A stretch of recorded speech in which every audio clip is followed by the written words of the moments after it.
Sebelumnya saya minta maaf, saya duduk sedikit lebih tinggi dari jemaah sekalian ya, untuk supaya terlihat saja.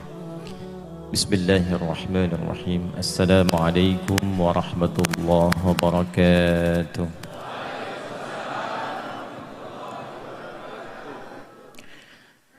Alhamdulillahilladzi aqsama bis-subhi idza tanaffas.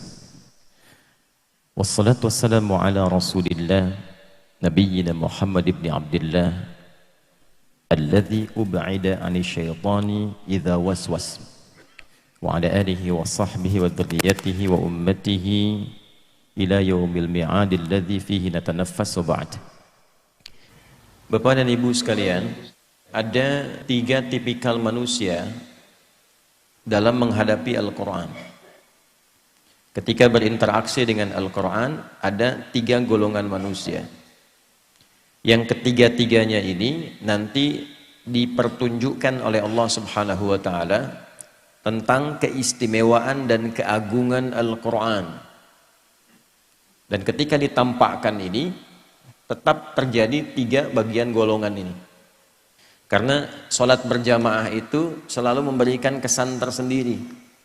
Jadi apa yang dibacakan oleh imam seringkali aktualnya itu beriringan dengan kebutuhan kita saat mendengar ayat itu.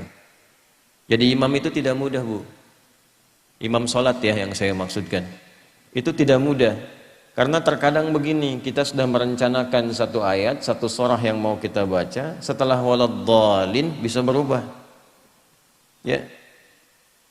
Karena nengok kadang ke jamaah dulu, lihat begitu kita mau mulai siap-siapnya fusilat, tapi wajah jamaah itu pada ikhlas-ikhlas, akhirnya surat Al-Ikhlas gitu.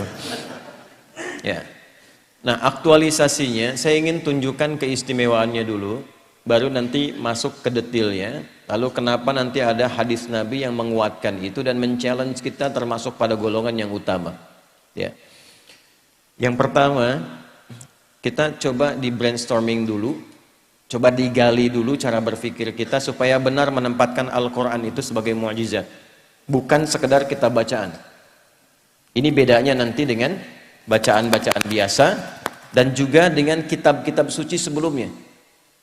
Ingat, ada yang hanya sekedar wahyu memberikan penguatan tauhid, ada yang menjadi kurikulum hidup. Nah, Al-Quran ini bukan sekedar wahyu yang mengkonfirmasi keimanan kita, tapi di saat yang bersamaan menjadi kurikulum kehidupan kita sampai kita menghadap Allah Subhanahu wa Ta'ala. Itu ada di Quran surah kedua Al-Baqarah di ayat ke-185. Saking istimewa dan tingginya dipilihkan di malam terbaik, di hari terbaik, di bulan terbaik, oleh malaikat terbaik kepada Rasul terbaik. Malamnya saking pentingnya, suasana di malam itu dinaikkan semua jenis kebaikan sehingga amal soleh pun naik lebih dari 1000 bulan pahalanya. Itu nanti ada di Quran surah ke-97. Inna anzalnahu fi lailatul qadr. Tuh, kenapa pakai lailah tidak pakai lail? Kalau lail itu hanya menunjuk waktu, di waktu malam. Anda mau tahajud, ambil sebagian waktu malam. Quran surah 17 ayat 79. Wa minal laili fatahajjad bi. Dari sebagian malam, waktu yang cukup panjang itu, ambil sebagian untuk menunaikan tahajud. Jadi lail, layali, lela, lili, ya, lala itu malam. Ibu lili, ibu malam-malam. Kalau pakai ta, lailah, berarti ada yang istimewa di malam itu. Karena itu begitu detil diksi Al-Quran itu, ayatnya ketika menampilkan inna anzalnahu fi lailatul qadr. Berarti ada yang istimewa di malam itu. Ya, saking istimewanya, malamnya berubah suasananya, berubah nilai pahalanya. Wa ma adraka ma lailatul qadr. Lailatul qadri khairum min alfi syahr. Bukan 1000 bulan ya, lebih dari 1000 bulan. Nanti bergantung kadar keikhlasan. Kalau yang berhitung 1000 bulan ya dikasihnya 1000 bulan. Ya, kalau tidak pernah berhitung, Allah berikan pahala tanpa hitungan. Harinya ketika turun itu Jumu'ah, menjadi sayyidul ayyam. Bulannya Ramadan, syahrul Ramadan alladzi unzila fihil Quran. Malaikatnya ketika menerima Al-Quran langsung berubah jadi sayyidul malaikah. Ya, Jibril, Ruhul Amin. Nabi ketika menerima itu menjadi sayyidul anbiya'i wal mursalin. Tidak ada yang menerima Al-Quran dalam suasana apapun kecuali berubah jadi istimewa. Rasulnya jadi istimewa, malamnya istimewa. Tadi Al-Qadar, malamnya diberkahi. Nanti surahnya Ad-Dukhan. Surah ke-44 itu ya. Ya, inna anzalnahu fi lailatin mubarakah. Anda bayangkan. Kemudian turun di Mekah. Nah, ini yang mau saya tunjukkan keistimewaannya. Mekah itu jangan dibayangkan saat ini. Yang ramai, maju, banyak hotelnya dan sebagainya. Ini saya ilustrasikan ya, Bu. Pak. Ini kanan, ini di kiri ini. Ini tisu biarkan saja. Ini lembah. Ya, ini lembahnya nih. Lembah ini kalau kita membaca dari segi sejarah, peta-peta masa lalu, itu tidak akan pernah keluar dari keterangan Al-Quran. Biwadin ghairi dhi zara'in inda baitikal muharram. Tanahnya tandus, batuannya pekat, tumbuhan jarang tumbuh. Terisolasi keadaannya. Di situ ada yang mulia. Kalaulah tidak ada kemuliaan, al-bait, baitullah, kalau nggak ada Ka'bah ini selesai.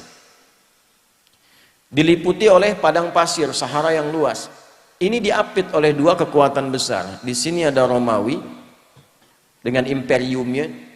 Ya, saking dahsyatnya Romawi, kalau Bapak Ibu nanti ada sempat waktu mengunjungi, itu terbentang Mediterania, ada laut besar Mediterania dari Italia ke Libya, Tunisia sampai ke Turki itu sampai sekarang arsitektur bangunannya peninggalan Romawi masih ada. Saya pernah cukup lama di Tripoli di Libya. Saya kunjungi daerah namanya Leptis Magna.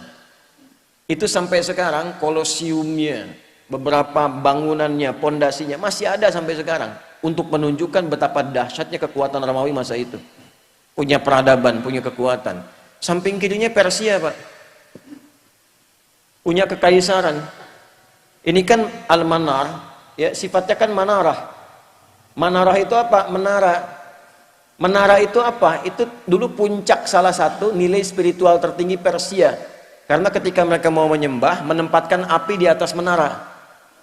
Nanti di era Islam, ketika Islam masuk ke Persia, digantilah, tempatnya tidak dirubah, fungsi tempatnya dirubah, diganti sebagai tempat azan untuk menunjukkan bahwa setiap tempat penyembahan itu diarahkan kemudian kepada Allah Subhanahu wa Ta'ala.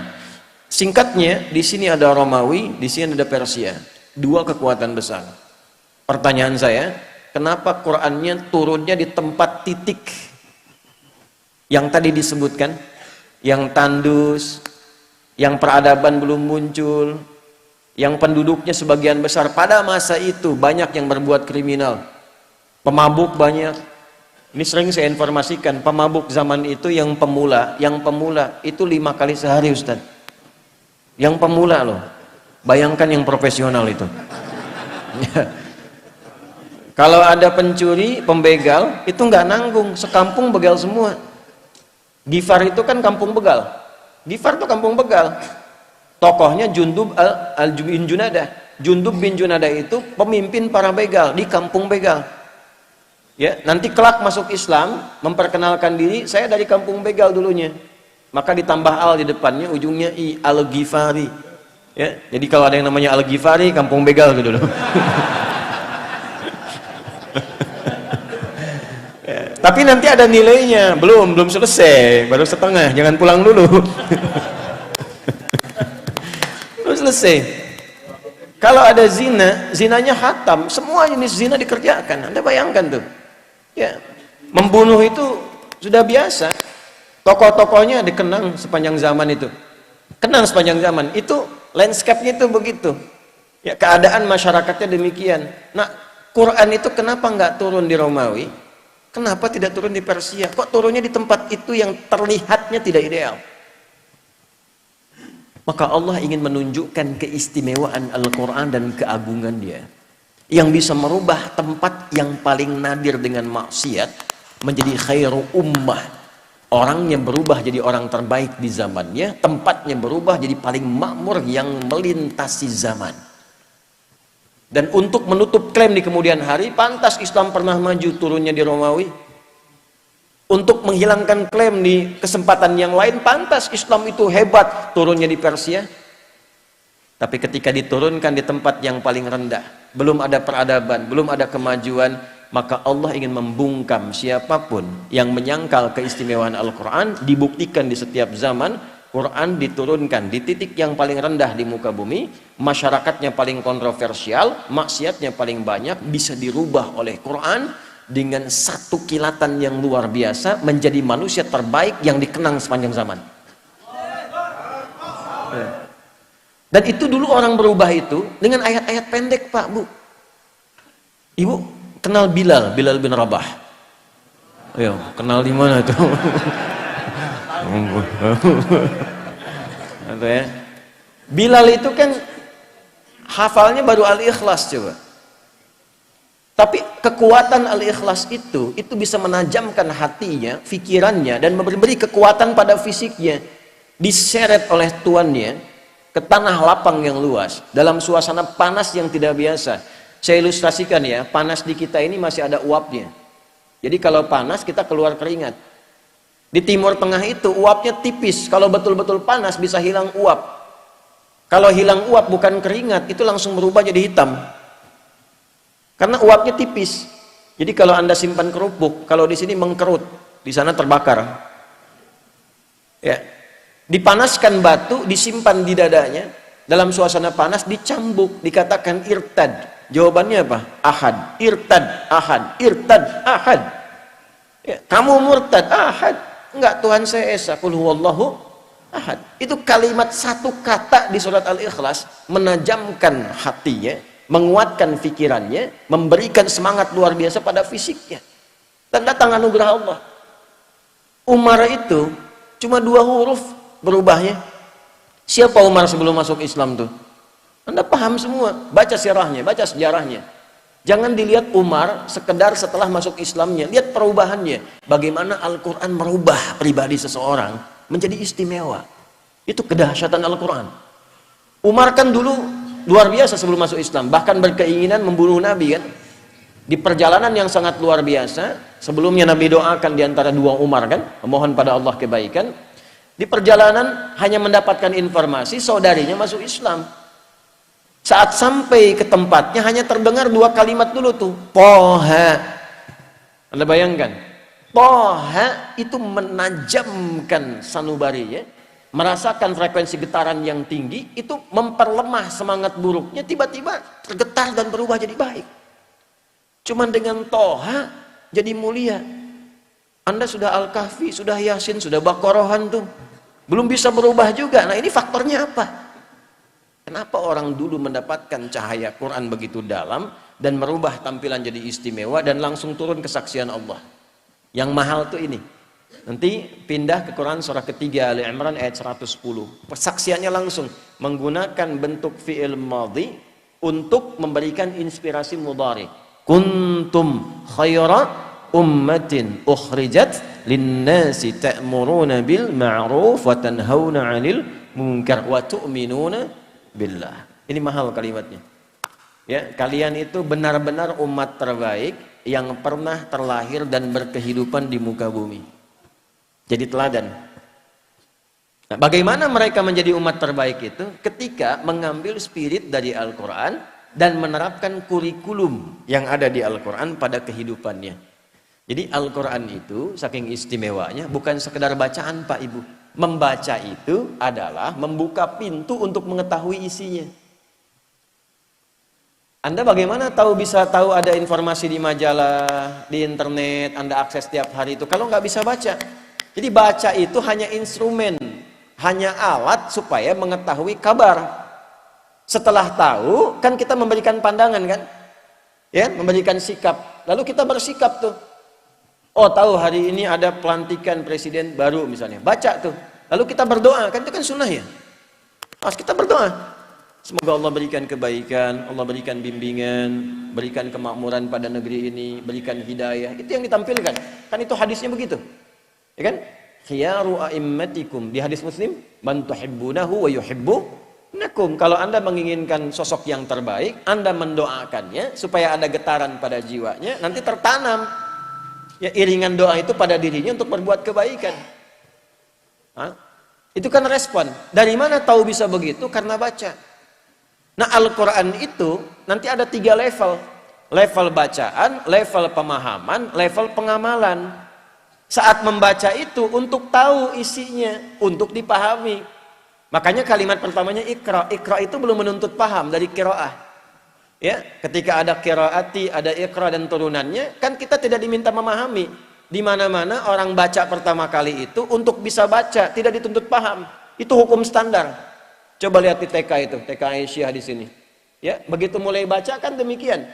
Ini Bapak Budi, ini Budi, ini Ibu Budi, ya, ini anak Budi. Kan nggak pernah ditanya siapa itu Budi. Tinggal di mana Budi? Kan tidak begitu. Iqra juga sama. A fata a fa fata fa lam doma u lu apa lu, gitu kan? Kan gitu aja. Ya, aba kharaja wa dakhala, kan begitu aja. Kan tidak pernah ditanya apa pemaknaannya untuk bisa baca. Setelah itu memahami. Maka pindah ke tilawah. Saya ulangi, pindah ke tilawah. Tilawah itu Bapak Ibu sekalian bukan sekedar baca, tapi membaca, memahami apa yang dibaca. Setelah periode Nabi diisi dengan wahyu, setelah itu dialihkan tahapnya dari qiraah ke tilawah. Ketika ada praktek ibadah dan muamalah, langsung berubah jadi tilawah, bukan qiraah lagi. Ya, contoh, sholat ini. Sholat itu ketika ayatnya turun, berupa perintah penunaian, itu iringan kalimatnya bukan qiraah lagi, tapi tilawah. Buka Quran surah ke-29, Al-Ankabut ayat ke-45. Saya yakin umumnya jamaah hafal tengah-tengahnya, tapi awalnya jarang dibaca. Ini yang tengahnya nih. Innas sholata tanha. Apa awal ayatnya? Tuh kan? Awal ayatnya utsdu ma uhiya ilaika minal kitab wa aqimis shalah. Innas sholata tanha 'anil fahsya'i wal munkar. Utslu kata perintah dari kata tilawah. Tala yatslu tilawatan utslu. Wahyu pertama, iqra bismi rabbikal ladzi khalaq. Setelah terkumpul wahyu ada perintah ibadah, utslu. Apa bedanya qiraah dengan tilawah? Kenapa turun qiraah di awal iqra bukan utslu? Karena qiraah itu hanya perintah untuk menghadirkan apa yang diingat atau membaca yang di hadapan, tanpa menuntut memahami apa yang dibaca itu. Kenapa wahyu pertama itu iqra bukan utslu? Karena Nabi Muhammad itu jangankan paham, baca aja nggak bisa. Gitu. Salah kalau tilawah di awal utslu, itu menunjukkan ada bacaan. Makanya Nabi mengatakan iqra ma'ana biqari. Saya nggak bisa baca, saya nggak punya hafalan, saya nggak pernah sekolah, saya nggak punya guru. Kenapa dibuat Nabi itu oleh Allah ditetapkan ummi? Untuk menunjukkan Qur'annya orisinil, bersumber dari Allah. Litakidi ummiyati Muhammad sallallahu alaihi wasallam, untuk menguatkan Nabi itu seorang ummi, untuk menunjukkan pada semesta bahwa Al-Qur'an itu orisinil firman Allah, tidak ada campur tangan Nabi Muhammad di dalamnya. Sehingga lepas dari sifat-sifat karya manusia. Ya, lepas. Jadi nggak benar kalau ada orang mengatakan Al-Quran itu produk budaya. Ya, ada karya manusia di dalamnya. Nggak bisa dibuktikan, makanya di-challenge balik oleh Quran. Semua sifatnya beda. Karena bukan makhluk. Kalamullah. Ya, coba contoh begini ya. Contoh aja, sederhana aja nih ya. Sederhana nih. Semua bacaan karya manusia, sebagus apapun, itu akan ada sifat manusiawi di dalamnya. Contohnya, interaksi yang panjang membuat kita bosan. Anda ada buku bacaan bagus sebagus apapun, Anda baca sekali bagus, 2 kali senang, 3 kali bosan, sudah tahu isinya. Ya kan? Coba lihat Quran. Sehari, ibu baca Quran sehari berapa kali? Sekali? 2 kali? Sekali aja. Berarti ibu sholat subuhnya 1 rakaat, yang lain nggak sholat. Kita baca Quran tuh minimal 17 kali sehari. Nggak pakai enggak. Al-Fatihah itu Al-Quran bukan? Al-Quran. Al-Fatihah itu Al-Quran, ummul kitab, intisari Al-Quran. 17 kali kita baca. Kalau Anda baca cuma 16 kali, berarti subuhnya cuma 1 rakaat. 17 kali, tapi kan nggak pernah ada orang bosan baca Al-Fatihah. Ada orang mengadu, memohon pada Allah, ya Allah, kalau bisa ganti jangan Fatihah, bosan? Nggak ada. Nggak ada orang pusing, tidak ada orang bosan. Itu keluar dari sifat-sifat kemanusiaan. Ini menunjukkan mukjizat. Yang kedua, karena interaksi dengan mukjizat itu bagian dari ibadah, maka setan terlibat. Kalau bukan ibadah, setannya nggak terlibat, paling sedikit. Anda baca Al-Quran ya, bukan Al-Quran. Ya, baca Quran itu begini bisa 1 jam. Internetan nggak sadar, 1 jam, 2 jam baca berita. Ya kan? Indonesia menang lawan Cina, menang lawan Cina, menang lawan Cina, menangis kan? Kalah 2-1. Ya kan? Bisa 2 jam tuh. Ya, bisa 1 jam, 2 jam, 3 jam. Baca Al-Quran 10 menit ngantuk Anda. Nggak percaya silahkan tuh. Ya, baca surat Al-Fajr, baru masuk ayat 27 tuh. Ya ayat Tuhan nafsul mutmainnah, irji'i ila rabbiki. Oh, bener. Ngantuk kan tuh.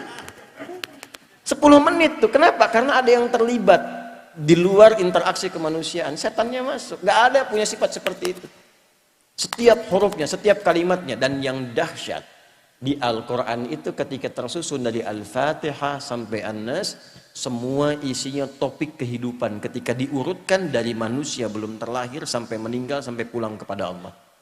Bahkan para ulama membuat topik yang paling luar biasa sekarang, makanya diletakkan sebagai panduan detil dari turunan Al-Quran. Kenapa Sahih Al-Bukhari? Karena Imam Al-Bukhari mengurutkan topik-topik dalam Al-Quran disertai tafsir ringkas dari hadis Nabi menjadi panduan kehidupan. Ini yang belum banyak disadari oleh umat Islam. Tahunya kitab hadis saja. Padahal kitab hadis itu dibagi 4. Kualifikasinya ada 4. Ada jami', ada sunan, ada musnad, ada mu'jam. Beda, cara mengaksesnya beda. Kitab Imam Al-Bukhari itu disebutnya dengan jami', bukan sunan. Al-Jami' As-Sahih Al-Musnad Al-Mukhtasar min umuri Rasulullah sallallahu alaihi wasallam wa sunanihi wa ayyamihi. Itu namanya. Coba ulangi. Nah, karena terlampau panjang kita singkat jadi Sahih Al-Bukhari. Asalnya kitab Jami'. Jami' itu kitab hadis yang disusun berdasarkan tema-tema kehidupan secara umum. Makanya dimulai dengan kitab Bad'ul Wahyi, legalitas seorang nabi. Setelah itu kitabul iman, cara menguatkan iman. Setelah itu kitabul ilmi, cara mendapatkan pengetahuan. Ada berapa? Beliau menyusun 97 topik tentang kehidupan. Jadi kalau Anda ingin belajar tentang tema kehidupan yang petunjuknya tersambung sampai ke Nabi dan dipraktekkan dalam keseharian Nabi jadi jalan hidup, wa sunanihi wa ayyamihi, baca kitab saya. Itu kata Imam Bukhari itu. Diurut. Itu bukan cuma hadis di dalamnya. Topik ilmu, ayatnya apa, subtopiknya apa, ada subtopiknya. Dari mulai cara mencari ilmu, cara menghafal, menjaga hafalan, sampai mencari hari yang sesuai untuk belajar. Coba, ibu kan ada pengajian ibu-ibu kan? Ada ya? Hari apa biasanya? Pertanyaan saya, Nabi milih hari apa untuk ngajar ibu-ibu? Itu ada Bu, ada sunnahnya. Sampai ketika ibu-ibu datang kepada Nabi, ya Rasulullah enak laki-laki ya, belajar hadis gampang, pengen ini gampang. Kami bagaimana? Kata Nabi, tetapkan hari A di kediamannya si B. Membahasnya ini. Datang ibu-ibu bawa anak, langsung direspon oleh Nabi. Nabi langsung komen Bu. Dan sahabat-sahabat perempuan langsung like and subscribe. Nggak komen lagi. Ya, begitu bawa anak, kata Nabi, seorang ibu yang kemudian mendedikasikan pengabdiannya untuk merawat anaknya supaya dekat dengan Allah bima ma'na fit tafsir, ya, maka anak-anak itu akan menjadi hijab baginya di akhirat kelak dari neraka. Seorang ibu datang bawa 2 anak, ya Rasulullah kalau 2 bagaimana? Karena yang Nabi sebut 3 kan tadi. Ya Allah, ya Rasulullah saya 2. Kata Nabi, isnaini. 2 pun begitu, 2 pun begitu, 2 pun begitu. Disebutkan detil, langsung solutif. Berdasar kebutuhan. Nah ini yang jarang kita tampilkan sekarang. Jadi kalau ngaji Al-Bukhari itu, kalau Anda ingin bahas tahu dari awal sampai akhir boleh. Tapi kalau ingin efektif, keluarkan apa profesi Anda, kegiatannya apa, nanti keluarkan topiknya.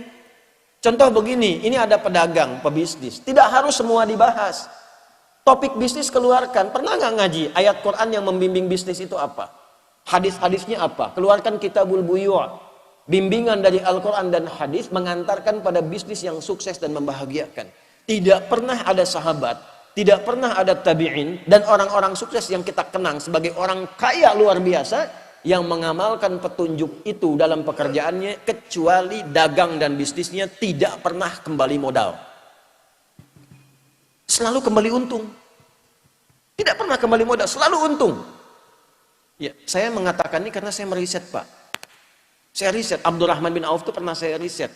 Dari mulai modal pakaian, mempraktekkan petunjuk bisnis dalam Al-Quran, dipraktekkan petunjuk nabinya, jadi orang paling kaya di masanya, yang kalau kita hitung valuasi hartanya, nilai hartanya di era sekarang, itu saat meninggal mewariskan 14.000 triliun.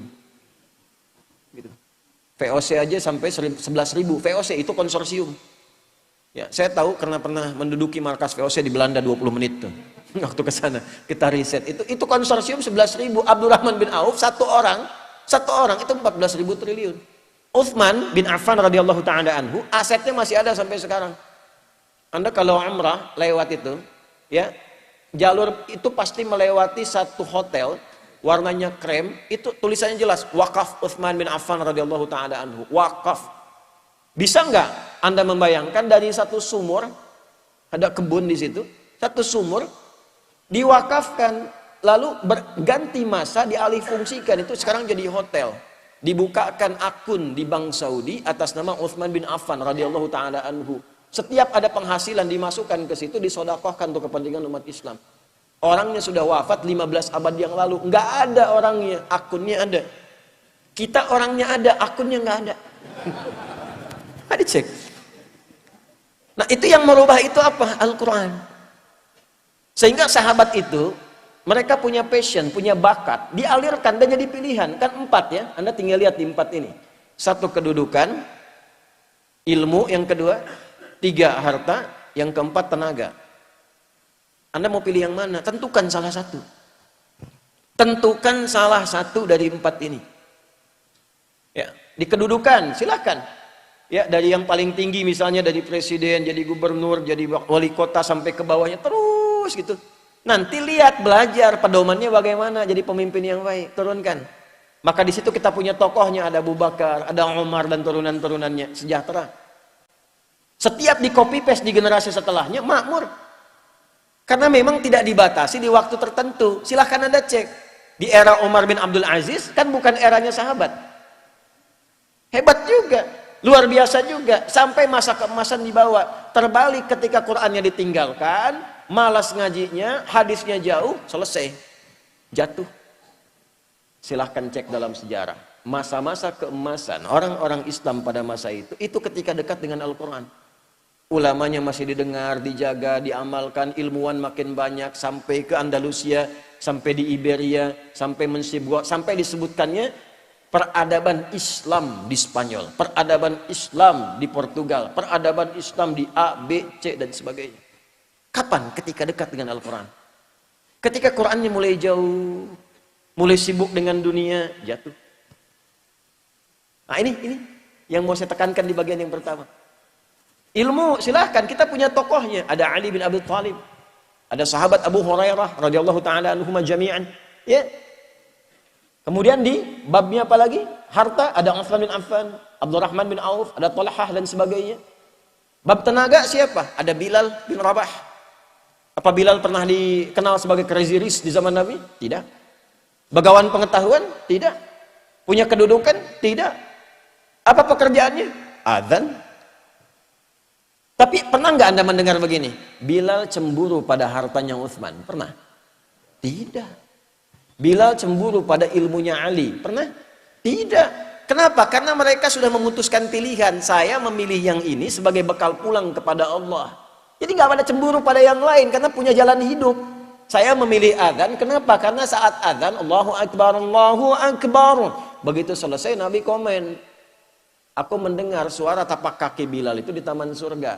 Dan dari teriakannya itu dipanjangkan lehernya, kata kiasan. Maksudnya diberikan keutamaan dari suara adzannya. Bilal begitu dengar, adzan aja saya udah ke surga. Ngapain saya capek kayak Utsman tuh kan? Makanya beliau pilih itu. Jadi kebanggaan. Anda bayangkan, setelah Nabi meninggal, itu dikejar-kejar, dicari Pak Bilal ada di mana. Sembunyi mempertahankan passionnya. Sembunyi, ditawari ketua Mahkamah Agung. Tuh. Anda bayangkan, itu kan penawarannya tinggi, itu hakim agung tertinggi, ditawarin, ngumpet di pedalaman. Akhirnya karena nggak bisa, bagaimana dirayunya? Azan aja deh. Baru mau datang. Jadi tapi begitu sampai asyhadu anna Muhammadar Rasulullah, pingsan. Karena membayangkan kenangan bersama Nabi, membayangkan keutamaan. Ini balik lagi. Jadi kebanggaan. Itu kalau diolah Ustadz Fatur ya, di Majelis Tabligh itu jadi fikih marbot. Bangga sebagai seorang muadzin, ya, dan sudah khatam, jadi nggak berpikir yang lain lagi. Rizki kan sudah teratur, asal Anda bergerak Allah kirimkan. Profesi itu kan cuma perbedaan dalam mencarinya saja. Yang dosen, yang arsitek, yang dokter itu cuma perbedaan dalam mencarinya. Kuota rizkinya teratur. Walladzi qaddara fahada, telah ditetapkan, diberi petunjuk, tinggal ikhtiar, rizki dapat. Jadi biasa-biasa saja. Orang dulu tuh biasa-biasa saja, menganggap Abdurrahman bin Auf biasa-biasa saja. Kata Nabi, ya, ini kalimat yang sangat viral ini. Kalimat sangat viral. Beliau itu tidak khawatir dengan orang Islam yang kaya, karena kaya itu biasa saja. Yang khawatir itu yang tak mampu memanage kekayaannya. Jadi biasa-biasa saja, tidak usah berlebihan. Sama saja dengan yang ngambil tenaga, dengan yang ngambil ilmu, dengan yang ngambil kedudukan. Yang membedakan cara memanage, cara mengolahnya. Kalau kita punya fikihnya jadi kebanggaan. Oh, Bapak cuma adzan? Iya. Saya punya sanad ke Bilal bin Rabah. Bacakan hadisnya. Dan itu kan jadi kebanggaan tersendiri. Fikihnya ada, jalannya ada. Nah, ini yang ingin saya tekankan dari nilai-nilai Al-Quran. Nah, Bapak Ibu sekalian, kita akan mulai dari satu hadis. Dari motivasi ini kita evaluasi dulu. Sejauh kita membaca Al-Quran, atau bahasa paling tepatnya gini, sepanjang, karena di sini di sepanjang nih. Sepanjang kita berinteraksi dengan Al-Quran, bagian mana yang sudah menjadi manar? Mana yang sudah mencerahkan kehidupan kita untuk berubah menjadi pribadi yang lebih baik? Yuk kita lihat dalam hadis Nabi, tercantum di Sahih Al-Bukhari, nomor hadis 5027. Kita mulai dari hadis ini. Ini tadi saya pengantar ya, bermukaddimah nih. Ini isinya ini. Jadi saya mulai gambarkan landscape-nya dulu supaya terbayang, oh dulu orang baca Quran begini, berubah jadi begini. Kalau kaya betulan, levelnya tertinggi. Kan ada 3 levelnya, masih ingat? Kaya banget, kebangetan kayanya. Nah, ini kok levelnya paling tinggi gitu. Kok bisa orang jadi paling kaya? Kesibukannya hanya menyantuni aja. Gitu kan? Kok bisa orang ilmunya banyak, saking banyaknya hampir semua ilmu bisa dikuasai. Dan seterusnya. Maka kita mulai dulu dari Al-Bukhari nomor hadis 5027, 5027. Kita mulai dari sanad dulu pelan-pelan supaya kita bisa tahu bagaimana cara ulama memahami hadis, memaknai dan mengamalkannya. Saya senang kalau di hadis itu ada sanadnya baru ke matan. Ya, jadi nanti kita bisa belajar, oh kenapa si fulan? Ini nanti turunannya di kitab Musnad. Ya. Al-Bukhari menerima hadis ini dari seorang bernama Hajjaj bin Minhal. Karena Imam Al-Bukhari tidak ketemu dengan Nabi SAW. Menerima dari Hajjaj bin Minhal, Hajjaj bin Minhal menerima dari Syu'bah menerima dari Alqamah bin Marthad, Alqamah bin Marthad menerima dari Sa'ad bin Ubaidah, Sa'ad bin Ubaidah menerima dari Abu Abdurrahman As-Sulami. Saya highlight ini. Abu Abdurrahman As-Sulami menerima dari Uthman bin Affan radhiyallahu taala anhu. Ada riwayatnya dari Ali bin Abi Thalib radhiyallahu taala anhu, berarti jalurnya agak banyak dari Nabi sallallahu alaihi wasallam. Beliau bersabda, qala Rasulullah sallallahu alaihi wasallam, khairukum man ta'allama al-Qur'ana wa 'allama. Baik. Rawahul Bukhari.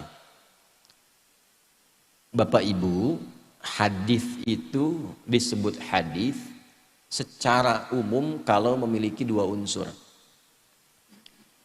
Unsur ini seperti sayap burung. Satu sayap bermasalah, dia nggak bisa terbang.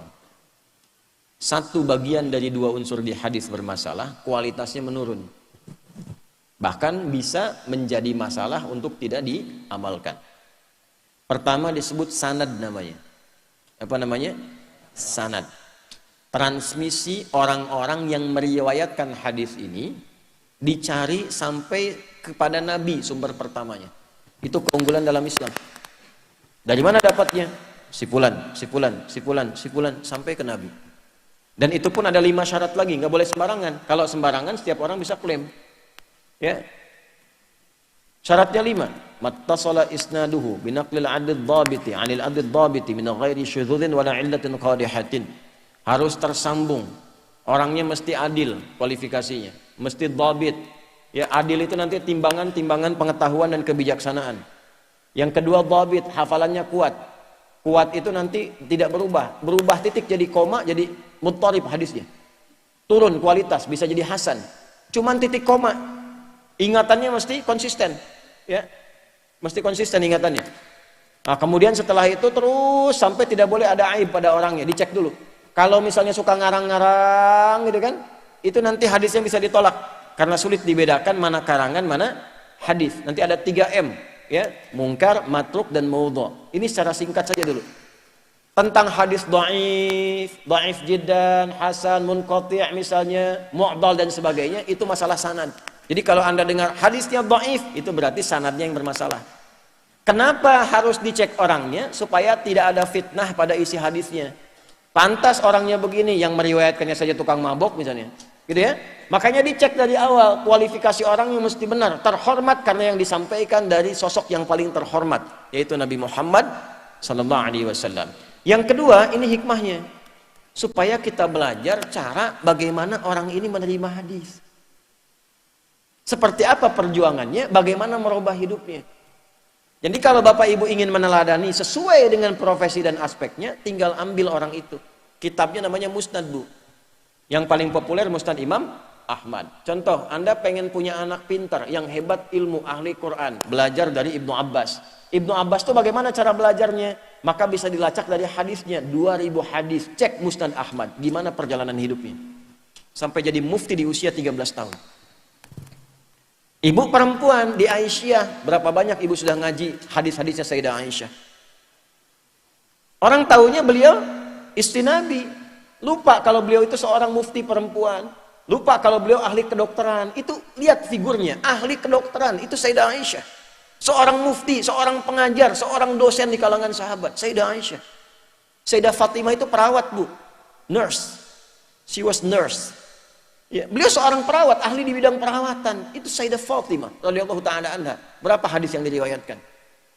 Antum seorang apa? Cek aja profesinya apa, lacak di kitabnya, lihat bagaimana perjalanan hidupnya, keluarkan hadis-hadisnya. Begitu cara kita mendalaminya. Nah, ini Abu Abdurrahman As-Sulami, ini sosok orang yang paling banyak terlibat dalam periwayatan hadis-hadis terkait Al-Quran. Jadi kalau ada yang mau ngaji, mau menghafal Quran dan sebagainya, ini contoh paling ideal, tersambung dari tabi'in, itu Abu Abdurrahman As-Sulami. Perhatikan komentarnya. Akhadtul Qur'ana an aqwamin. Saya itu kalau belajar Quran, saya belajar dari sekelompok orang-orang dari kalangan sahabat. Bukan 1-2 guru. Nah, ini menunjukkan satu, Al-Quran butuh guru. Nggak bisa sembarangan. Baca saja butuh guru, apalagi paham. Baca butuh guru, karena Al-Quran itu unik.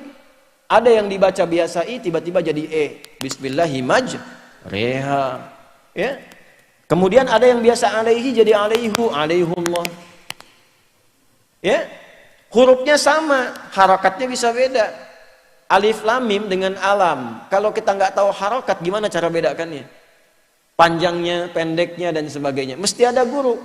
Itu keutamaan Al-Quran, sehingga terjaga antara bacaan, hafalan dengan tulisan, saling mengkonfirmasi. Itu satu. Yang kedua, Bapak Ibu, ini yang paling menarik nih. Saya belajar itu tidak pernah melampaui 5 ayat, paling banyak pun 10. Lalu saya pahami, diajarkan oleh para sahabat, ini artinya ini, maknanya ini, artinya ini, maknanya ini. Maka kami belajar Al-Quran dengan bacaan, ilmu dan amalnya sekaligus. Manhajnya. Nanti standar perubahannya apa? Disebutkan dalam hadisnya, baru kita masuk ke hadis. Jadi yang pertama kalau pengen ngaji dari bacaan mesti ada guru. Ya, makanya dulu itu dikodifikasikan oleh para ulama, dihimpun jadi tajwid namanya. Tahsin belum ada dulu. Adanya tajwid. Karena kalau sudah tajwid itu tidak mengharuskan ada tahsin. Ya. Awas catat kalimatnya. Apa tajwid definisinya? Ada kitab namanya Hidayatul Mustafid fi Ilmi Tajwid. Itu kecil tipis tapi maknanya dalam. At-tajwidu lughatan al-isyanu bil jayyidi wastilahan ilmun yu'rafu bihi haqqahu wa mustahaqqahu min as-sifati wal mududi wa ghairi dhalika kat tarqiqi wa tafhimi wa nahwihima. Ma ghayatu ilmi at-tajwidi ghayatuhu bulughun nihayati fi itqani lafdhil qur'ani alamatul luqiyya min al-hadrati nabawiyyati as-sahiyyati wa qila ghayatuhu sawnul lisani 'anil khata'i fi ada'i kitabillahi ta'ala. Paham? Tidak. Tajwid itu singkatnya menghadirkan bacaan Al-Quran dengan baik dan benar sesuai hukumnya seperti diajarkan Nabi. Jadi kalau mengajar Anda guru Quran, ajarkan yang baik dan benar. Kalau sudah baik dan benar, bacaannya bagus, ya sudah tahsin. Kenapa ditahsin? Karena diajarkannya tidak baik dan benar atau kurang baik dan benar. Nih, saya kasih rahasia. Kan setiap tempat kemarin ada satu rahasia ya. Di Sidoarjo rahasia, kan? Surabaya kemarin Al-Badar rahasia. Di sini saya kasih rahasia antara kita saja nih. Shh. Quran itu kalau dibacanya benar, itu Anda sekaligus belajar tajwid untuk memudahkan bacaan berikutnya. Ibu 20 ayat saja benar, itu kesananya akan mudah bacanya. Sampai ayat 72 benar, tinggal gharib muskilah, tinggal alaihu, tinggal tahu tempatnya aja. Yang lainnya semua akan benar. Tapi kalau Anda nggak sabar, pelan-pelan, itu Anda akan dikoreksi 6.236 ayat. 30 juz. Jadi kalau dapat guru yang bagus, ketat dari awal, bersyukurlah pada Allah. Karena dia memudahkan Anda. Cuman 20 ayat dulu aja, setelahnya kesananya gampang. Ini saya ambil contoh ya. Saya langsung ke Al-Baqarah saja untuk memudahkan. Ayat 2 aja ya. Kan alif, lam, mim mewakili makharijil huruf dari bawah ini. Ya, adnal halaq, di sini ada a dengan h. A nggak ada sekatnya. Kemudian terus sampai dengan kelam, ke lidah sampai ke bibir mim. Baik ya? Perhatikan. Dza, alif lam mim. Dzalikal kitabul la raiba fihi hudal lil muttaqin. Saya tanya Bu sebentar, antara dza dengan da, dza dengan da, paling susah mana? Hah? Dza atau da? Dza. Dza atau da? Da. Baik, perhatikan baik-baik. Itu dua digabungkan. Da itu paling mudah karena tinggal meledakkan, ledakan dari dalam. Qutbulah, dikeluarkan dari dalam, keluar. Da, da, da. Da. Jadi nahannya di sini, makanya disebut qalqalah. Ada 5, qaf, ta, ba, jim, dal. Ya kan? Da, da. Tapi za tahan dulu sedikit dengan gigitan ini, gigi awal belajarnya, lidahnya gigit sedikit. Da, da, da, da, da, da, da, da. Ya, nanti pulang dari sini Pak, da, da, da, da, da. Dari mana Pak? Da. Ya. Yang mau saya katakan bukan itu. Setelah Anda lancar da dan bisa bedakan dengan da, dzalika da huda, dzalikal kitabul la raiba fi huda. Setelah bisa bedakan da dengan da, dipindahkan da ke dzi. Ayat 3-nya dzi. Alladzina. Dzalikal kitab, ayat 3-nya alladzina yu'minuna bil ghaib. Ya, Anda sudah lancar da dengan dzi, dzi, sering tertukar dengan za. Kan 3 itu tuh sering bertemu tuh, da, kemudian za dengan za. Ya, setelah lancar da, dzi pindah ke za. Za. Maka disatukan alladzina yu'minuna bil ghaibi wa yuqimunas salata wa mimma razaq. Za muncul. Setelah tahu za ketemu zi. Ayat 4. Walladzina yu'minuna bima zi. Za jadi zi, dza, dzi, za, zi. Itu dilatih kita. Dza, dzi, za, zi, za, zi, za, zi, za, zi, zi, za. Lancar lisan kita. Kalau sudah lancar ke situ, kesananya gampang. Idza zulzilatil ardu zilzalaha. Karena sudah dilatih di awal, kesananya benar semua. Tapi kalau dibaik-baikin, dimudah-mudahin kesananya dari izazul jadi ijajul. Akhirnya dijilat-jilat. Kan jadi salah bacaan tuh. Ya? Paham sampai sini enggak? Jadi kalau kita teruskan bacaannya dengan benar, kesananya gampang sampai nanti ketemu antara sa dengan sa, ketemu semua. Ya. Qala innahu yaqulu innaha baqaratun la dhalulu tuthirul arda wa la tasqil hartha musallamatun la syiyata fiha. Kalau udah sampai ayat itu ketemu semua huruf, kesananya lancar. Nah, itulah tajwid. Nah, ini tingkat pertama bacaan. Jadi kalau ketemu guru yang ketat, bersyukurlah pada Allah. Dikirimkan untuk memudahkan kita, bukan menyulitkan kita. Saya dulu ngaji, Pak, sampai kemudian ngaji riwayat itu. Saya dulu di Pasar Selasa di Tripoli, itu jaraknya lumayan. Pakai taksi datang, saya masih mendingan dapat 5 ayat Al-Baqarah di awal setoran.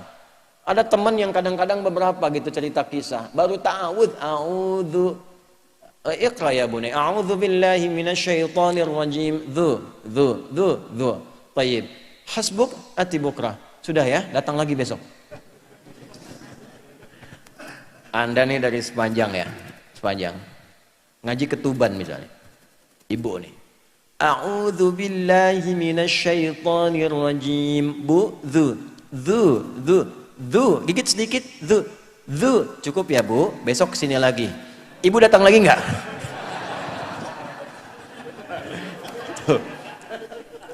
Guru yang bagus tuh placement test dulu tuh, kayak tupel begitu kan, dicek dulu suruh baca. Ternyata ketika baca satu ayat itu sudah bisa menganalisis kelemahannya apa saja di lisannya. Besoknya datang dijelaskan, dibimbing satu-satu. Itu yang melakukan itu dulu namanya Imam Nafi'. Punya 2 murid hebat namanya Qalun dan Warsh dari Madinah. Bu, kalau orang Madinah itu ganteng tidak? Ganteng, putih tidak? Masya Allah, rambutnya lurus, hidungnya mancung, Masya Allah. Yang ini tinggi, kulitnya hitam, keriting rambutnya, kemudian ya mohon maaf telinganya agak kurang mendengar dengan baik. Imam Nafi' itu, tapi disebutnya Nafi' al-Madani dari Madinah. Kalau Quran sudah masuk pada diri seseorang, merubah segalanya, nggak ada semua timbangan fisik. Beliau itu keunggulannya satu, bisa melihat kesalahan orang dari gerakan bibirnya saja. Imam Nafi' al-Madani. Yang kedua, setiap beliau bicara keluar harum dari mulutnya. Keluar, tercium bau aroma harum dari mulutnya. Saking dahsyat Quran dalam dirinya. Biasanya orang kan meninggal dulu baru harumnya tiba. Ini hidupnya sudah dengan Quran. Itu ketika bicara keluar bau wangi. Anda kalau ngaji riwayat tuh tahu tuh tentang Imam Nafi'. Punya 2 murid nanti Qalun dengan Warsh. Itu kalau sudah ngelihat muridnya baca, walaupun telinganya kurang mendengar dengan baik, cuma melihat tahu gerakan dari gerakan bibirnya. Nah, itu cara baca. Setelah benar bacanya, pindah ke tilawah. Nah, cara memahaminya ini yang mau saya katakan. Qala Rasulullah sallallahu alaihi wasallam, ini poinnya. Saya cuma punya waktu sampai jam 6 ya. Supaya kita maksimalkan dengan baik. Terserah kalau Anda mau sampai zuhur silahkan. Saya jam 6 pamit. Khairukum man ta'allamal Qur'ana wa 'allama. Rawahul Bukhari. Khairukum, standar 1. Kalau Anda ingin mengecek berhasilnya tidak bacaan dan kajian Al-Quran, standarnya ini. Awas, hati-hati. Hati-hati, sekali lagi ya, saya ingatkan. Khairukum, yang terbaik di antara kalian. Jadi keistimewaan Quran itu bisa merubah dan mengangkat kita dari tidak baik menjadi yang terbaik. Lihat kalimatnya, dari belum baik menjadi yang terbaik. Kalaupun sudah baik, dinaikkan levelnya kepada yang terbaik. Maaf, khair itu baiknya bagaimana? Karena nanti ada 6 kebaikan di Al-Quran. 1 thayyib, 2 khair, 3 ma'ruf, 4 ihsan, 5 salih, 6 birrun. 6 itu. 1 apa? Thayyib. Thayyib itu asalnya kebaikan fisik. Fisiknya sehat, fisiknya bagus. Makanya hubungannya selalu dengan makanan. Thayyib pertama di Quran surah kedua ayat 168. Ya ayyuhan nasu kulu mimma fil ardi halalan thayyiba. Bahasa singkatnya, hai semua manusia, silahkan konsumsi makanan, cari kerja supaya bisa makan dengan cara yang halal dan yang membaikkan untuk fisik, yang menyehatkan. Silahkan makan yang menyehatkan. Satu kalimat, satu ayat ini dipakai, sehat tubuh kita. Satu ayat ini aja. Silahkan hobi apapun asal menyehatkan tubuh. Jangan konsumsi yang tidak menyehatkan. Nah ini thayyib. Jadi kalau nanya orang Arab, kayak halak ya akhi, dijawab alhamdulillah thayyib. Thayyib itu artinya apa? Fisik saya baik nih, sehat. Tapi ada orang fisiknya sehat, fisiknya baik, belum tentu dia punya sifat yang baik. Ya kan? Belum tentu punya sifat yang baik. Kan ada dulu tuh namanya thayyib. Fisiknya sehat, bagus, tapi kan 2 kali puasa, 2 kali lebaran nggak pulang-pulang dia. Nggak tahu apa masalahnya itu. Nah, ada orang fisik bagus, pakai jas, pakai dasi, tapi kok pencuri juga, penipu juga, tidak punya sifat baik. Ketika kebaikan fisik diisi dengan kebaikan sifat, maka berubah katanya dari thayyib menjadi khair. Jadi apa? Nah, Al-Quran itu bisa memberikan sinar pada diri kita sehingga mengaktifkan sifat-sifat baik dalam diri kita. Kalau orang semua sifatnya sudah baik, jujur, sabar, rendah hati, itu sifat. Kalau sifat ini dikumpulkan seluruhnya menjadi takwa namanya. Ya, secara singkatnya itu takwa itu akumulasi, gabungan dari semua sifat baik. Kenapa setiap ada ibadah selalu bersanding dengan takwa? Karena ibadah itu menjadi stimulan, ya, untuk mengangkat semua sifat itu supaya keluar jadi baik. Barusan sholat kan? Apa ukuran keberhasilannya? Kalau pahala tergantung keikhlasan. Keberhasilan tampak dunianya itu dari kebaikan kita setelah sholat. Inna sholata tanha 'anil fahsya wal munkar. Ukurannya itu. Nah, Quran ini harus merubah kita untuk menampilkan sifat-sifat baik yang nanti sifat ini diteruskan ke semua bagian tubuh kita. Jadi kalau masuk ke mata, mata lihat yang baik. Kalau masuk ke lisan, bicara yang baik. Kalau masuk ke telinga, dengar yang baik. Sampai ke ujung kaki. Quran itu begitu. Nanti dari sifat jadi sikap. Ketika sifat menjadi sikap, itulah ma'ruf. Makanya kebaikan itu diajak, kebaikan yang diperintahkan disebut ma'ruf. Ketika mengajak pakai khair, ketika diperintahkan pakai ma'ruf. Wal takum minkum ummatu yad'una ilal khair wa ya'muruna bil. Kenapa ya'muru pakai ma'ruf? Karena nggak mungkin kita perintahkan orang kalau kita nggak pernah contohkan. Ayo ke masjid jamaah, kata bapaknya. Tapi bapaknya nggak pernah ke masjid. Anaknya bilang, bapak juga tidak, abah juga belum berangkat. Karena itu menggunakan ma'ruf. Tak mungkin ada ma'ruf kalau tidak ada khair. Nah, Quran itu paling minimal, itu merubah pemiliknya untuk menampilkan sifat-sifat baik dalam dirinya. Itu semua standar. Mau Anda baca, mau Anda mengkaji, mau Anda menghafal. Kalau tidak merubah menampilkan sifat baik, maka standarnya itu belum tercapai. Anda silahkan hafal Quran 30 juz. Tapi kalau tidak merubah Anda jadi lebih baik, Anda gagal. Cuma lelah dalam menghafal. Qurannya cuma nyampe sini nih. Di lisan. Belum nyampe sini. Dari mana taunya? Ya, dari Quran sendiri. Surah berapa? Surah 35, Fatir. Ayat berapa? 32. Apa bunyinya? Coba cek paling kiri sebelah atas tuh. Thumma awrathnal kitaba alladhina istafaina min ibadina. Faminhum zalimun li nafsi. Wa minhum muqtasid. Wa minhum sabiqun bil khairati biidznillah. Dzalika huwal fadlul kabir. Ini yang paling dahsyat tuh yang terakhir nih, fadlul kabir. Anugerah Allah itu. Apa itu? Sabiqum bil khairat. Jadi kalau orang ngaji itu setelah mengaji berubah sifatnya, terbawa kebaikannya dan dia ingin menampakkan itu dalam kehidupannya, cepat berubah menjadi lebih baik. Tapi jangan lupa ada orang, ini dari Quran sendiri, dia menghafal, dia baca, tapi setelah itu menjadi zalim. Karena salah cara belajarnya. Apa itu zalim? Menempatkan sesuatu bukan pada tempatnya. Wad'u kulli syai'in laisa fi mahalli. Ini apa? Gelas. Apa fungsi gelas? Menampung air untuk diminum. Ada gayung di kamar mandi, menampung air untuk mandi. Ada orang mandi pakai gelas, minum pakai gayung. Itu orang zalim. Karena menempatkan sesuatu bukan pada tempatnya. Qul huwallahu ahad, Allahus samad, lam yalid walam yakul lahu. Dia khatam itu di lisannya tapi nggak nyampe ke hatinya, maka dia bisa mengatakan semua agama sama. menuju pada Tuhan yang sama. Cuma caranya beda-beda. Zalimul li nafsi. Quran tidak merubah dia menjadi lebih baik. Hafal ayat, la yaskhar qaumin qaum, jangan saling mencela. Hafal ayatnya, khatam dibacakan, tapi setelah kajian mencela. Saling tuduh, saling menjelekkan. Untuk apa? Quran mana yang dibaca? Bagaimana cara bacanya? Dulu orang belajar Quran dari mencela jadi mencinta. Dari memukul jadi merangkul. Ayatnya jelas, tampil. Ini kan jadi masalah. Dan bisa menjadikan Quran sebagai peluru untuk menyerang orang lain. Quran mana yang dibaca? Apa pertanggungjawabannya di hadapan Allah Subhanahu wa taala? Ini terjadi. Dan itu diisyaratkan baik dalam Al-Qur'an dalam hadis. Ada pertengahan, level tengah, paket hemat namanya. Wa minhum muqtasid. Muqtasid itu baru mencoba memperbaiki. Ciri khasnya biasanya paket hemat ini mojok-mojok, nempel ke dinding, di tiang-tiang, baru ngulang-ngulang gitu. Ya, Mas jadi imam ya? Saya nanti saja yang lain dulu gitu kan. Nah, ini paket hemat. Baru untuk pribadinya, bagus, baru tengah-tengah. Tapi yang paling bagus bagaimana? Ketika dia mencoba memahami menjadi lebih baik. Kalau ada sesuatu yang kurang jelas, dia perjelas. Kalaupun tidak baik, dia tinggalkan, dia jaga lisannya.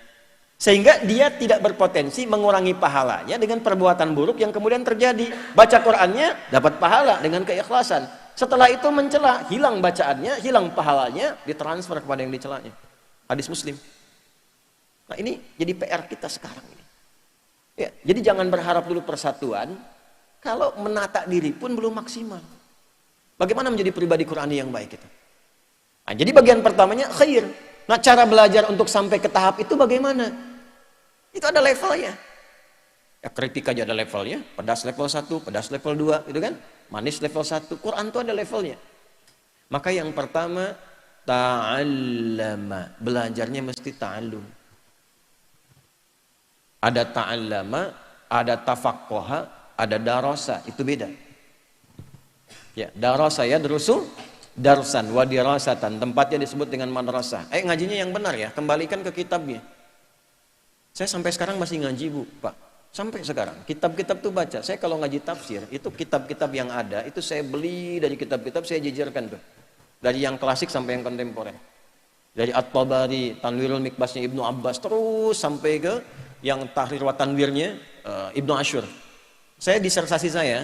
Disertasi saya itu mengkaji tafsir 30 juz. Tahrir wa Tanwir, Al-Ilalun Nahwiyah, Inda Tahir Muhammad Tahir bin Asyur, min khilali tafsirihi At-Tahrir wa Tanwir. Itu dijejerkan tuh. Ada yang nggak ada tapi videonya ada. Seperti Syekh Sya'rawi, jejerkan 1, 2, 3, 4. Terus satukan. Nah, ini kitab yang kita tampilkan. Ya kalau mengandalkan terjemah, mengandalkan Google saja, nah repot nanti, nggak maksimal. Untuk memudahkan, nanti kita gambarkan. Makanya sering kadang-kadang ada papan tulis untuk menguraikan, supaya bisa divisualisasikan. Intisarinya ini. Itu dari kitab itu. Ya bukan dari YouTube, bukan dari Google. Ya ngajinya bukan tabayatubu YouTuban, gitu kan? Tak-taka yu taktiku, tektokan, gitu kan?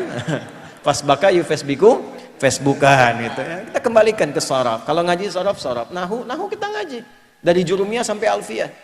Al-kalamu wa lafdzul mufidu bil wad'i wa aqsamu thalathatun ismun wa filun wa harfun wa amal ismu wa kalimatun dalat ala manan fi nafsi dan seterusnya sampai ke alfiyah. Ya, qala Muhammadun huwa ibnu Maliki. Apalagi? Qala Muhammadun huwa ibnu Maliki, Ahmadu Rabbillah khaira maliki, musalliyan ala nabiyil Mustafa wa alihil mustakmilin syarafa wa asta'inullaha fi alfiyya maqasidun nahwi biha mahwiyatu qaribul aqsa bilaftin mujazi wa tabsutul badda biwa'din munjazi wa taqtadi ridan bi ghairi sukhti fa'iqatan alfiyya tabni mu'ti wa bisabkun haizun tafdila mustawjibun tana'iyal jamila wallahu yaqdi bihi batin wa firali walahu fi darajatin akhirah. Masuk kalamuna lafdhun mufidun kasdakim wasmun wa fi'lun thumma harfunil kalim wahiduhu kalimatun wal qawlu am wa kilmatun biha kalamun qad yu'am bil jarri wat tanwini wan nida wa al wa musnadin lil ismi tamyizun hasal sampai terakhir 1002 bait. Itu tesis saya di S2. S2 saya itu alfiyah, S3-nya Quran. Jadi saya itu dari kecil mencintai Quran, memulai dari bahasa. Karena semua ulama mulai dari bahasa. Tidak mungkin tahu Quran kalau nggak berbahasa. Baru talaqi. Saya ngambil tafsirnya dari Al-Azhar, Syekh Al-Azhar, Syekh Tantawi Jauhari. Ngaji langsung dari beliau. di Masjid Bu'oth waktu itu. Jadi pulang saya dihadiahi kitab tafsirnya Al-Wasit. Kemudian kita berangkat lagi ngaji fikih. Fikih ngaji di mana? Ada Syekh Wahbah masih hidup, saya ngaji dengan Syekh Wahbah. Alhamdulillah dua guru saya ini terakhir kami bertemu sebelum meninggal di stasiun TV yang sama. Jadi saya ngasuh kajian di stasiun TV Tawasul namanya di Libya. Itu Syekh Tantawi sebelum meninggal datang, kami di satu channel yang sama. Syekh Wahbah sebelum meninggal pun di channel yang sama. Kita ngaji 4 mazhab. Ngaji itu begitu. Nah, kenapa saya cerita ini? Saya mau cerita tentang kalimat hadis nabinya. Kalau kita ingin berubah jadi baik, darasa itu baru pengantar. Darasa itu mengeja, lihat terjemahan sebagai pengantar. Tapi kalau ingin isinya merubah kita lebih baik, rubah menjadi ta'allama. Khairukum man ta'allama. Apa itu ta'allama? 1 ada ta'nya. 2 ada alima. 3 ada tasdidnya. 3 ini yang kita bahas dengan cepat. Ta dalam ilmu sharaf itu ada beberapa makna. Di antara makna utamanya adalah menunjukkan pada kesungguhan dan keseriusan. Jadi kalau mau ngaji Quran itu mesti sungguh-sungguh, mesti serius. Tidak bisa setengah-setengah. Ya, walaupun sekedar membaca sungguh-sungguh. Kalau kita niatkan sungguh-sungguh, nanti Qurannya datang. Kalau setengah-setengah, pilih-pilih, seenaknya saja, tidak konsisten, susah. Kajian tafsir juga begitu, nanti diuji itu. Ya, mesti ada kesungguhan yang pertama. Yang kedua, ada ilmunya yang dicari, bukan sekedar bacaannya. Apa petunjuk pengetahuan yang ada di dalamnya sebagai pedoman kita berkehidupan. Contoh begini. Ya. Bedakan ngaji darasan. Ngaji darasan itu ngaji biasa untuk khataman ya. Dengan ngaji pengetahuan. Ngaji darasan itu fungsinya menenangkan hati. Salah satunya. Jadi kalau sedang gelisah Bu, sedang ada masalah Pak, salah satu solusinya ambil wudhu, buka mushaf. Minimal hati akan tenang. Dan yang lebih dahsyat, kadang yang dibuka itu ayatnya sesuai dengan apa yang kita alami. Itu yang luar biasa dari Quran. Ya, itu yang luar biasa tuh. Kalau nggak percaya silakan, ambil wudhu, buka mushaf, buka aja, baca. Saat dibaca itu tiba-tiba air mata mengalir, tenang aja. Walaupun solusi belum datang, tapi hatinya tenang. Nah, jiwa yang tenang itu melahirkan pikiran yang cemerlang. Catat, bikin status tuh. Ya, kalau sudah tenang itu muncul solusi pelan-pelan. Itu Quran tuh fungsinya begitu, memberikan keterangan, ketenangan. Ala bidzikrillahi tatmainnul qulub. Quran surah 13 ayat 28. Nah, Quran itu disebut zikir di Quran. Jadi kalau kita sedang baca Quran, sedang berzikir. Dari mana ayatnya? Quran surah 15. Ayat berapa? 9. Inna nahnu nazzalna dzikra. Apalagi penghafal. Penghafal itu 4 kali zikir. 4 kali zikir. Dibandingkan dengan yang baca, penghafal itu punya 4 keistimewaan, 4 kemuliaan, 4 kali lipat zikirnya. Karena penghafal Quran disebutkan sebagai yang sedang berzikir 4 kali di Quran surah 54, ayat 17, ayat 22, ayat 32, ayat 40. Walaqad yassarnal Qur'ana lidzikri fahal mim muddakir. Makanya penghafal Quran yang benar, kalau menghafalnya bagus, naik mobil hafal, mengulang murojaah, jalan murojaah, itu pribadinya semakin tenang. Kata para ulama, kalau orang hafal Quran, ciri khasnya pertama jadi lembut. Kalau hafal hadis, punya hujah yang kuat. Kalau dia paham fikih, dia punya konstruksi logika yang matang. Jadi kalau dia sudah Qurannya bagus, hadisnya bagus, fikihnya, usul fikihnya bagus, nah itu bagus. Cara berfikirnya bagus, logikanya bagus, hujahnya kuat, dan akhlaknya utama. Itu kata Imam Nawawi punya 4 keistimewaan. Di kitab At-Tibyan namanya. Wala yata'allamu illa mimman kamulat ahliyatuhu. Wa dhaharat diyanatuhu. Wa tahaqqaqat ma'rifatuhu. Wa ishtaharat siyanatuhu. Kalau Anda cari guru yang baik, 4 kualifikasi, pakar di bidangnya. Yang kedua, taat agamanya. Yang ketiga, punya ma'rifat pada Allah yang baik sehingga kenal siapa dirinya. Tidak berkata kecuali yang diridhai oleh Allah, tidak mengeluarkan fatwa yang tidak disukai oleh Allah. Yang keempat, akhlaknya mulia, pantas ditiru. Nah, ini bagian yang awal nih. Tak ada kesungguhan di dalamnya. Alima. Nah, kalau tadi darasa itu hanya menenangkan hati, tambahan untuk khatam, menambah pahala. 1 hurufnya berapa? Itu ibu kalau ngitung. Kalau pakai ilmu arud, di bahasa itu ada 4 ilmu terapan, Bu. 1, nahwu. Kedua, saraf. Ketiga, balaghah. Balaghah bagi 3 lagi. Ya, ma'ani, bayan, badi'. Yang keempat, arud. Arud itu bukan hanya ilmu untuk menyusun syair. Tapi saat yang bersamaan kita bisa membedakan mana syair, mana Quran, mana hitungan pahalanya. Itu. Sampai di situ karena saya belajar tuh, saya nulis kitab di ilmu arud. Ya, saya nulis kitab di ilmu arud. Ya. Ini cukup menarik. Misal gini, di arud itu ada 16 rumus. Ini maaf ya, kita urutkan dulu. Ada tawil misalnya. Tawilun lahudun al-bukhuri fadailu fa'ulun mafa'ilun fa'ulun mafa'ilu kifanabki min dzikra habibin wa manzili bisaqtili wa baina dakhuli fahawmali. Ada rojas, mustaf'ilun mustaf'ilun mustaf'ilun mustaf'ilun mustaf'ilun mustaf'ilun sautu safiril bulbuli hayya qalbi thamili al-ma'u wa zahru ma'a ma zahri lahdul muqali fa anta ya sayyidali wa sayyidi wa maulali fakam tayammuni ghazailun uqayqali qataftuhu min wajzatin min fini hadha ar-rajuli faqala la la la la faqad ghada muharwili wal walad wali wali ya wailali faqultu la tuwalwili wa bayyinun lu'lu'ali qalat lau hina kadha in radidul muqali kahatan kakailali tabtabuli. Coba ulang tuh ya.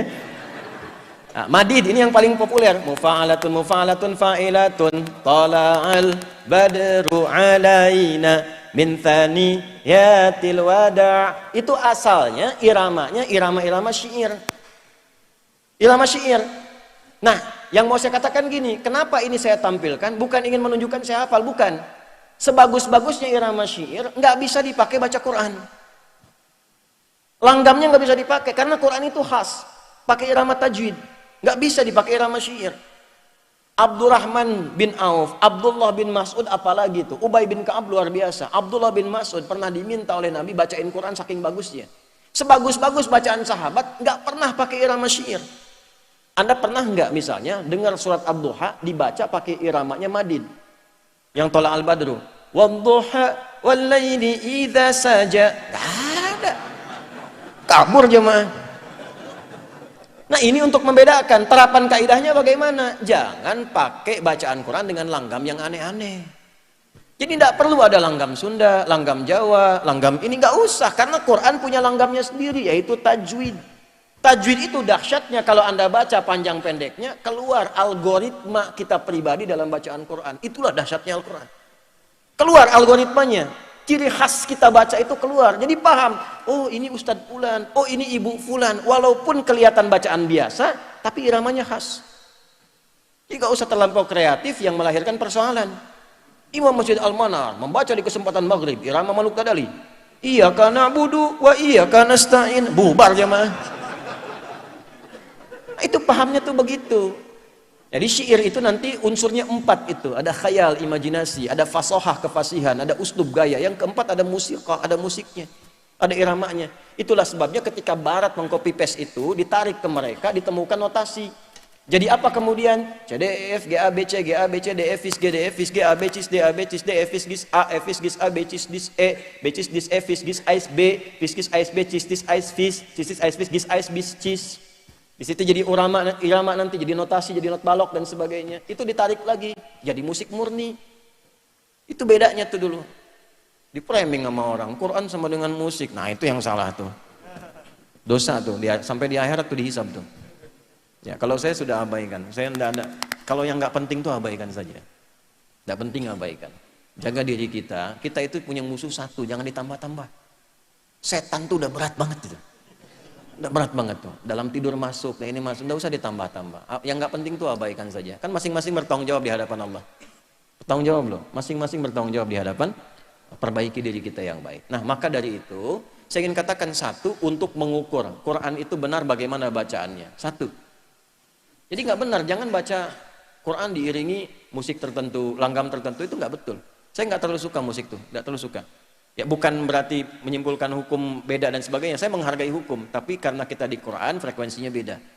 Saya jalurnya lebih senang ke Quran. Ya. Nah, tapi saya riset tentang itu untuk tahu hukum. Nah, yang paling menarik Bapak Ibu tadi bicara pahala. Di ilmu arud tuh begini, yang dibaca itu yang dituliskan. Bukan yang ditulis disimpulkan jumlahnya. Ini, alif lam mim. Hurufnya berapa? 3 yang ditulis, 1, 2, 3. Tapi yang dibaca alif, alifun, arud itu begitu. Alifun, alifun itu berapa hurufnya? 3 lagi.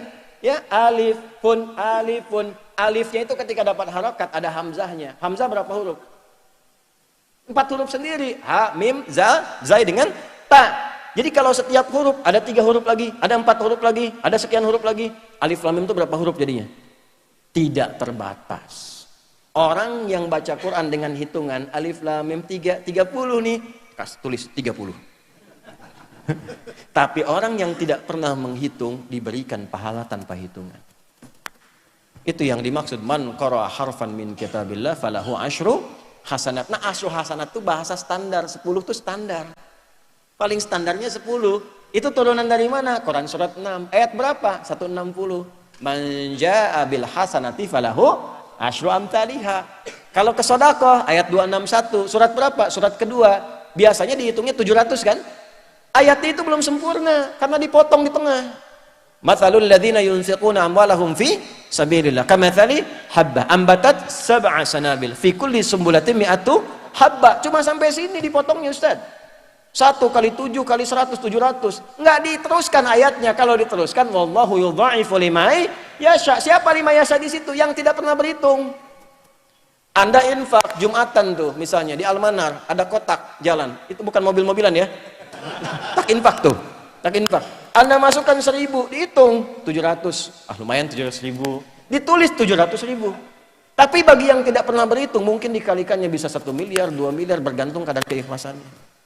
Baca ayatnya lengkapi gitu. Nah, itu jarang kita ulas. Kenapa? Karena baru darosa belum ta'allama.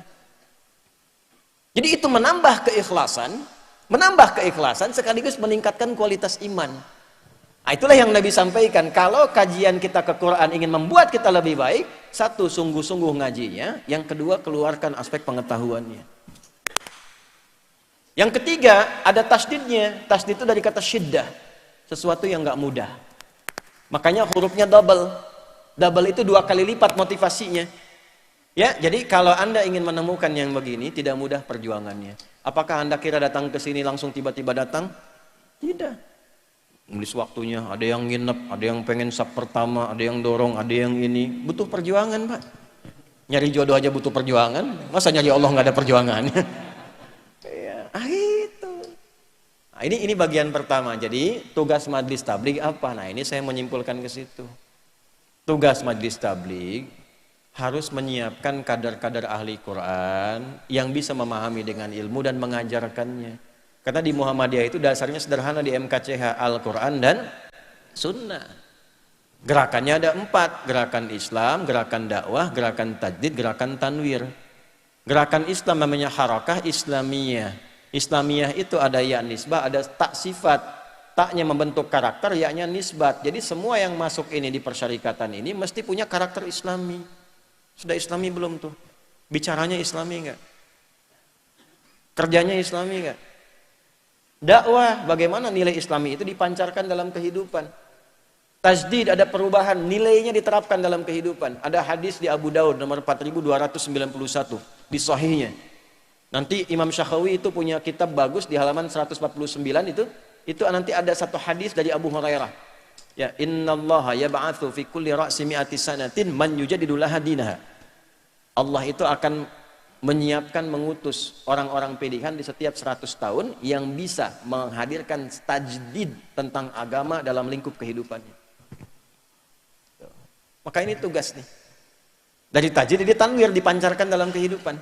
Maka ini mohon ya dicek nanti, ini kan sepanjang Sidoarjo masuk nanti ada Surabaya, Jatim nih Ustaz Salihin ya, dan kawan-kawan di mana sultannya nih, Sultanul Amin ya, dan Prof Jainuri ya, nanti semuanya ini PR nih, sampai ke BDM, PCM, sampai ke ranting semua, coba disiapkan. Kalau yang potensial bacaan Qurannya bagus, mau belajar, mau beasiswa ya, disiapkan berapa banyak dari sini. Nanti kirim ke Jogja di Tabligh Institute. Nanti kita akan pilih, dimasukkan ke spesialisasi. Yang pengen Quran siapa? Tafsir. Nanti jurusannya kemana? Kalau ke luar negeri kemana nih? Apakah ke Ummul Qura? Apakah ke Al-Azhar? Apakah ke Madinah? Kita siapkan sampai ke situ. Ya, nanti maksudnya apa? Besok-besok, insya Allah ada kadar. Saya akan meninggal. Dan saya pasti meninggal.